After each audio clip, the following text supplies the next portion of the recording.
Tout de suite, retrouvez Strasbourg avant Strasbourg.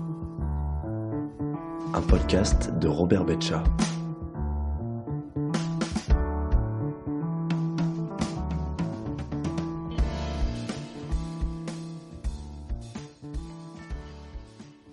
Bienvenue dans cette chronique historique de Strasbourg avant Strasbourg. Strasbourg est une ville au patrimoine exceptionnel.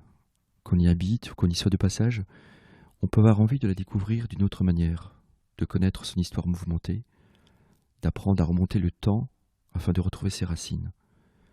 C'est même indispensable pour découvrir l'âme d'une ville. Connaissons-nous parfaitement Strasbourg? Pouvons-nous dire que nous savons tout de cette ville? C'est à cette réflexion que je vous invite pour mieux appréhender l'histoire de notre cité à travers les multiples facettes de son évolution. Et finalement, que savons-nous de Strasbourg avant Strasbourg?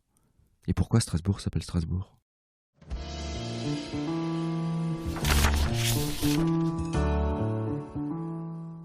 Strasbourg, capitale de l'Alsace, berceau de la Marseillaise, siège du Parlement européen, ne pouvait manquer de posséder elle aussi une légende de ses origines. Et les villes, peut-être pour mieux briller à la face du monde, ont souvent cherché à se prévaloir d'origines illustres, voire fabuleuses. Pour compter celle de Strasbourg, empruntons au chroniqueur Twinger de Königshofen, il était chanoine au chapitre de saint Thomas au XIVe siècle, une vieille légende du Moyen-Âge. Strasbourg serait né de la volonté d'un prince Trébéta, fils d'un roi d'Asie. Comme il désirait conquérir de nouveaux territoires, il fit construire un grand navire et partit pour de lointains pays au-delà des mers asiatiques. Il parvint à l'embouchure d'un fleuve, le Rhin, le remonta pour enfin bâtir une première ville nommée Trèves, en référence à son propre nom. Progressivement, le long du Rhin, il construisit Bâle et Strasbourg. Aujourd'hui, archéologues et historiens ont fait justice de ce mythe et nous ramènent à la réalité. À l'origine de Strasbourg, c'est d'abord un lieu, une île au milieu d'un réseau fluvial où la Bruche et l'île se rejoignent avant de se jeter dans le Rhin. L'omniprésence de l'eau est à double facette. Les crues sont importantes, les terres souvent inondées, mais l'endroit est un passage entre l'ouest et l'est. Les grandes routes se retrouvent de la Champagne jusqu'au Danube, du nord vers la Méditerranée. Même si l'eau est un danger avec les inondations, c'est aussi une défense naturelle. Ce sont d'abord ces conditions géographiques qui ont fixé les règles de la naissance de notre cité. De plus, le site était l'un des points de franchissement du Rhin le moins difficile. Le fleuve était directement accessible par bateau, le courant moins important, et les multiples méandres permettaient une circulation plus aisée. Carrefour et refuge, double fonction dans l'histoire de la ville. Et cette complicité avec l'eau sera déterminante pour Strasbourg. La ville est favorisée, évolue, vit, respire, grâce à cette voie fluviale qui sera l'axe charnière de son aménagement urbain et de son histoire. Que savons-nous de ses origines lointaines? Une population sédentaire s'implante sûrement vers 5000 ans avant notre ère en Alsace, mais néglige encore Strasbourg, la zone étant trop marécageuse. Ils viennent d'Europe centrale, de la mer Noire, des Balkans. Ce sont des agriculteurs-éleveurs qui cultivent, chassent, pêchent et font du commerce. Ils vivent à l'époque de l'âge de fer sous la couronne de Strasbourg, dans son pourtour. Reichstätt, Ensheim, Lingolsheim, Wolfisheim, profitant alors des terres fertiles du Korosberg. Strasbourg n'existe pas encore. Les découvertes archéologiques sont rares et sporadiques. Et on ne peut pas, en l'état actuel des connaissances, parler de présence d'habitats groupés. Une fouille archéologique en 1995, à l'angle de la rue Sainte-Marguerite et de la rue de Molsheim, a mis en évidence la plus ancienne preuve d'occupation humaine à Strasbourg. Des hommes préhistoriques sont venus s'installer 4500 ans avant notre ère, en bordure de l'ellipse insulaire, dans cette zone apparemment marécageuse. Nous sommes au néolithique. Pourtant Strasbourg n'a failli jamais exister.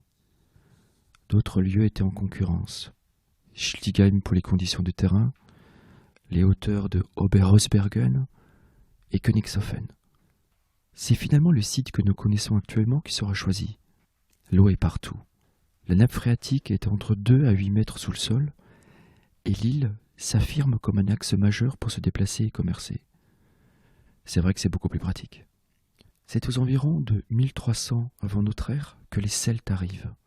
Les origines de Strasbourg font depuis longtemps l'objet d'un débat sur l'idée d'une bourgade celtique avant les Romains.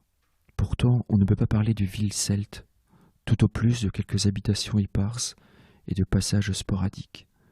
Les fouilles archéologiques les plus récentes n'ont apporté aucun vestige d'envergure qui prouverait une implantation durable, peut-être simplement une activité de commerce et d'agriculture.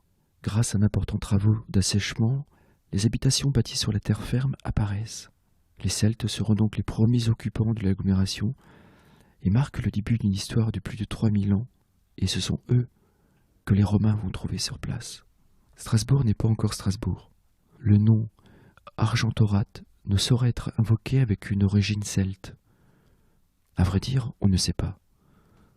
Le nom s'est sans doute formé à l'époque gallo-romaine. Le mont Argento témoigne de l'influence du latin, et le terme rate, compte tenu de sa signification, fort ou rempart, a pu être utilisé d'emblée pour désigner le camp militaire romain. Le nom sera latinisé en Argentarum. Il cédera peu à peu la place à un terme germanique, Stradburgo, cité pour la première fois en 410 par l'évêque Grégoire de Tours. Stradburgo, bourg qui évoque un château ou un bâtiment fortifié, peut-être encore le camp romain, et Strad, sur la route.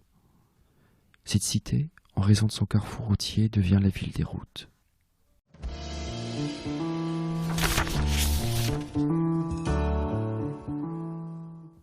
L'histoire de Strasbourg est donc indissociable du lieu qu'elle occupe. Ville d'eau conquise sur une géographie hostile, elle devient un carrefour de routes. Mais déjà les Romains arrivent, et avec eux la création du camp de la 8e Légion, le véritable ancêtre de notre ville. Les Celtes ont commencé à bâtir des habitats. Les Romains vont construire un camp légionnaire et s'installer de façon massive et permanente dans l'ellipse insulaire. Strasbourg, ville des eaux, ville des routes, l'histoire de Strasbourg ne fait que commencer.